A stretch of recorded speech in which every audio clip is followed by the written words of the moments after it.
Hello నమస్తే అండి, welcome to Maheshwar. ఈరోజు మనం చేపల పులుసు పెట్టుకుందాము. దీనికి చేపలు తీసుకొచ్చారు. ఈ కల్లుప్పు వేసి బాగా కడగాలని.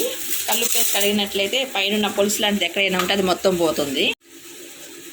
చేపల పులుసుకి ఒక పెద్ద నిమ్మకాయంత చింతపండుని తీసి నీళ్ళలో నానబెడుతున్నారండి. ఇలా చేయడం వల్ల పులుసు బాగా వస్తుంది.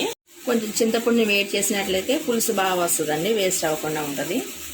చేపల కూరకి ముందు ఫ్రెష్ చేప అయితే చాలా బాగుంటుందండి. ఇప్పుడు లైవ్ ఫిష్ దొరుకుతుంది కాబట్టి అది ప్రిఫర్ చేయడం చాలా బాగుంటుంది. ముందుగా ఈ ముక్కల్లో ఒక స్పూన్ పసుపు, కారం తినే వాళ్ళని బట్టి నేనైతే 1.5 స్పూను కారం వేస్తున్నానండి. దాన్ని చూసుకుని వేసుకోవాలి. కారం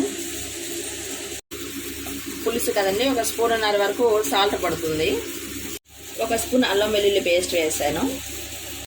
దీనిలో గరిట ఆయిల్ వేసి బాగా ముక్కకంతా పట్టేట్టు మొత్తం కలిపినట్లయితే ఉప్పు కారం అంతా బాగా పడుతుందండి. ముక్క గట్టిపడి ఉంటుంది. ఇలా ప్రతి ముక్కకి ఉప్పు కారం పట్టేట్టుగా మొత్తం కలిపి పక్కన పెట్టుకోవాలి. ఇది చేపల గిన్నె అండి. ఇట్లా వెడల్పుకున్న గిన్నె తీసుకున్నట్లయితే మనం అటు ఇటు కలపడానికి వీలుగా ఉంటుంది. ఎక్కువగా గరిటె పెట్టి తిప్పేసినట్లయితే ముక్కంతా విడిపోతుంది. అందుకే ఇలా వెడల్పు ఉన్న గిన్నె తీసుకుంటే చేపల పులుసుకైనా ఎవరికైనా బాగుంటుంది. ఆయిల్ వేస్తున్నానండి. హీట్ అయిందండి. ఆయిల్లో ఒక చెక్క, ఒక లవంగం వేసాను. ఇప్పుడు ఆనియన్స్ వేస్తున్నాను. ఆనియన్స్, గ్రీన్ చిల్లీస్ వేసాను.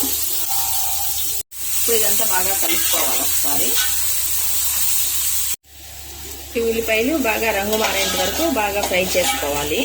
ఇప్పుడు ఆనియన్స్ బాగా ఫ్రై అయినాయండి. మనం చింతపండు పులుసు తీసి పెట్టుకున్నాం కదా, ఆ పులుసు దీనిలో వేసేద్దాము. ఆ చింతపండు పులుసు బాగా మరిగిందండి. ఇప్పుడు మనం ఉప్పు కారం కలిపి పెట్టుకున్న ముక్కలు ఉన్నాయి కదండి, ఫిష్ ముక్కలు, ఈ ఇందులో వేసేద్దాము.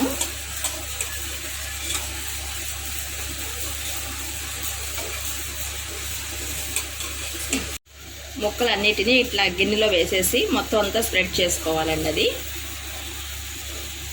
ఇట్లా ముక్కలు వేసేసిన తర్వాత పులుసులో చేపల పులుసు మసాలా ఉందండి. చేపల పులుసు మసాలాని ఇట్లా 2 స్పూన్లు దానిలో వేసుకోవాలి. వేసి బాగా మనం ఉడకనివ్వాలి. ఇది నేను ఇంట్లోనే తయారు చేసిన మసాలా అండి. ఇది మన వీడియోస్లో ఉంది, మీరు కావాలంటే దాన్ని చెక్ చేసుకోండి. ఒకసారి మూత తీసి చూద్దామండి. ఉడుకుతుంది. చేపల పులుసు ఉడుకుతుందండి. ఇప్పుడు మనం గరిటె పెట్టి తిప్పకూడదు. ఒకసారి ఇట్లా గిన్నెని పట్టుకుని ఇట్లా అటు ఇటు కదిపి దాన్ని పెట్టేసేయాలి. కూర ఉడుకుతున్నప్పుడు కొత్తిమీర వేస్తే కొత్తిమీర ఫ్లేవర్ బాగా కూర అంతా బాగా పడుతుంది. గుమ్మగుమ్మలాడుతూ చేపల పులుసు రెడీ అయిపోయిందండి. ఇంకా ఫినిషింగ్ టచ్ కొత్తిమీర వేసి ఆపేద్దాము. వేడివేడి అన్నంలో వేడివేడి చేపల పులుసు రెడీ అయిందండి. మీరు ట్రై చేయండి. మీకు ఎలా వచ్చిందో కామెంట్ సెక్షన్లో కామెంట్ చేయండి. మీకే కనుక వీడియో నచ్చినట్లయితే లైక్ చేయండి, షేర్ చేయండి, సబ్స్క్రైబ్ చేసుకోండి. Thank you for watching.